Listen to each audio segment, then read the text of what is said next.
నమస్తే. జగన్మోహన్ రెడ్డి గారి యొక్క విధి విధానాలు, ఆయన పార్టీ తీరుతెన్నులు చాలా విమర్శలకు దారితీస్తున్నాయి.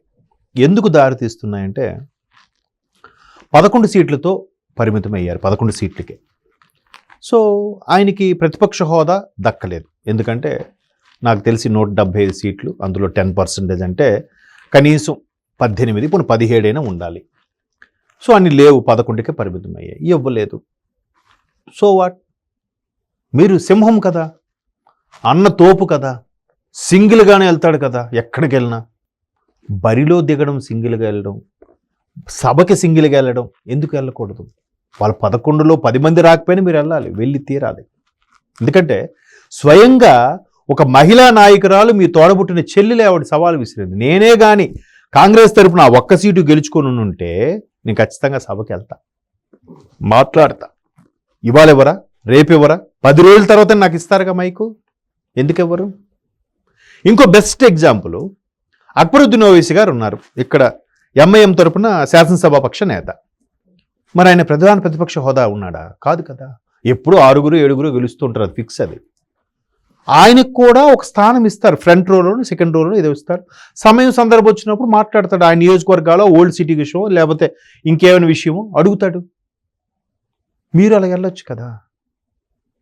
సో ఇక్కడ సింపుల్ ఏంటంటే, నాకు అనిపించింది, అర్థమైంది, గతంలో వీళ్ళు ఏదైతే అధికార హోదంలో అధికార దాహంతో ఉన్నప్పుడు, అధికార హోదాలో ఉన్నప్పుడు నోటుకొచ్చినట్టు మాట్లాడి విమర్శించి లోకేష్ గారి కన్న తల్లిని మనకి మరి చెప్పలేము ఆ పదజాలం, అలాగ విమర్శించి మాట్లాడిన వీళ్ళు రేపు పొద్దున సభకి వెళ్తే అమ్మో మనల్ని ఆడేసుకుంటారా అనే భయం వీళ్ళకుంది.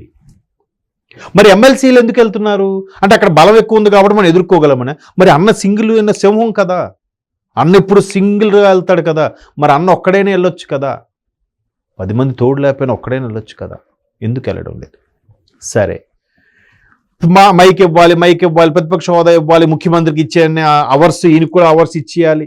సరే, మరి ఏదైతే డిఎస్సి అవకతవకలు జరుగుతున్నాయో ఆ అవకతవకల మీద ప్రూఫ్స్ ఉన్నాయా? ప్రూఫ్స్తో సహా వెళ్ళి అసెంబ్లీ సాక్షిగా దద్దరిల్లేలాగా మాట్లాడి, అప్పటికి మైక్ ఇవ్వకపోతే వాకౌట్ చేసి వచ్చి ప్రెస్ పోడియం దగ్గరికి వెళ్ళి, ప్రెస్ ఇది ఉంటుంది కదా లాబీ, అక్కడికి వెళ్ళి మాట్లాడి చూడండి ఇలాగ ఉంది, నాకు నోరు నొక్కేస్తున్నారు, ఇగోండి ప్రూఫ్స్ అని మాట్లాడొచ్చు కదా. మైక్ ఇవ్వకపోతే అప్పుడు ప్రజల్లో సానుభూతి పెరుగుతుంది కదా. ఓహో ఏంటమ్మా ఇది, పాపం అంత కష్టపడుతున్నాడు, మైక్ కావాలి ప్రతిసారి చెయ్యెత్తున్నాడు, స్పీకర్ గారు ఇవ్వట్లేదే, అయ్యో అయ్యన పాత్రుడు గారు అంటే భయం. సరే, అయ్యన పాత్రుడు గారు ఏదో లీవ్లో ఉన్నప్పుడు లేదంటే రెస్ట్ మోడ్కి వెళ్ళినప్పుడు డిప్యూటీ స్పీకర్ RRR గారు వస్తారు, RRR గారితో మాట్లాడొచ్చు కదా. అమ్మో RRR గారు అన్నా భయమే. మరి సింహం కదా, ఎందుకు భయపడుతుందో? అది అసలు యాక్చువల్గా స్పీకర్ సింహం ఏమో, మరి వీళ్ళేంటో. సో ఇలా ఈ బయటకు వచ్చి సానుభూతితో మాట్లాడి అన్నీ చేసి, ఇది కాదు ప్రూఫ్స్, మాకు ఛాన్స్ ఇవ్వట్లేదు కావాలంటే అని చెప్పి, సరే మీరు వెళ్ళట్లేదు. డిఎస్సిలో అవకతవకలు జరిగాయట. ఏది, డిఎస్సికి ప్రిపేర్ అయిన నా మిత్రులు కూడా కొంతమంది ఉన్నారు. మరి వాళ్ళ విజ్ఞతకి, వాళ్ళ నాలెడ్జ్కి హ్యాట్స్ ఆఫ్. మరి ఎలా బీఈడీలు చదివారో ఎలాగయ్యారో నాకు తెలియదు, కానీ జరిగాయట కదా. నువ్వు రాసావా?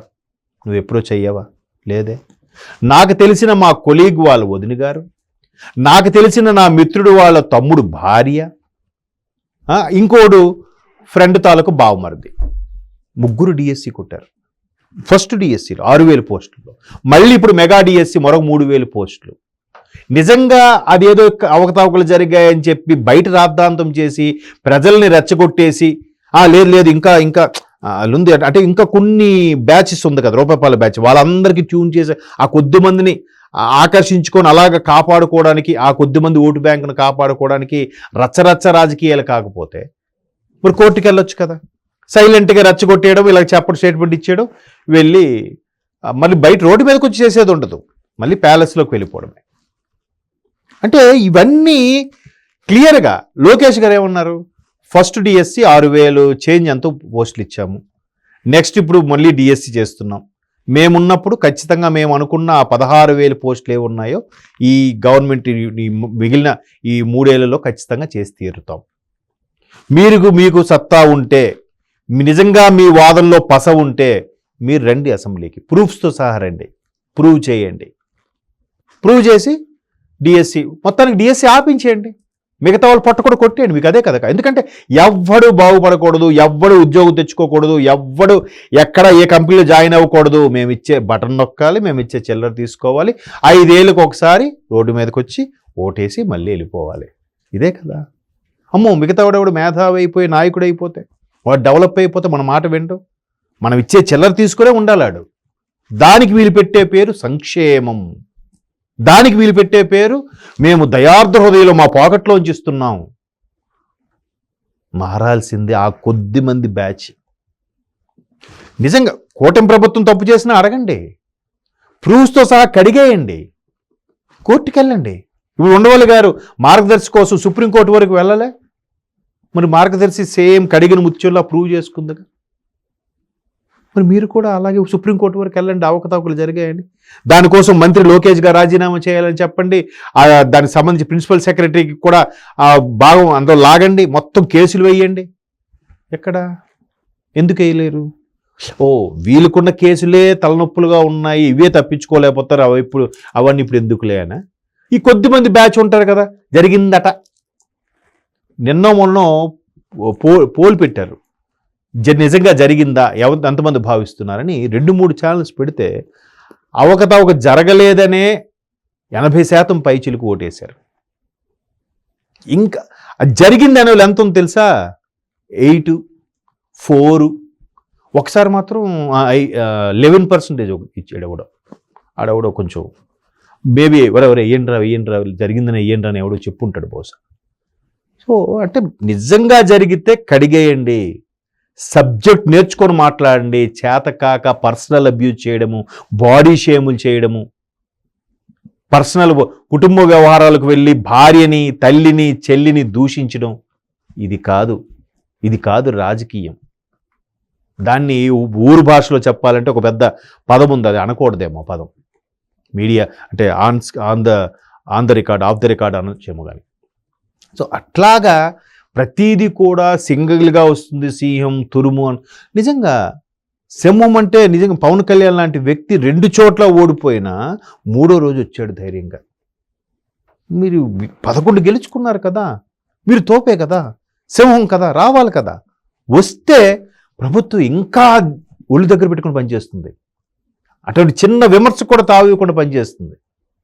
అలా చెయ్యాలి కానీ అంతే చేతకానులు ఏదైనా మాట్లాడతారు అంటే ఊరికే.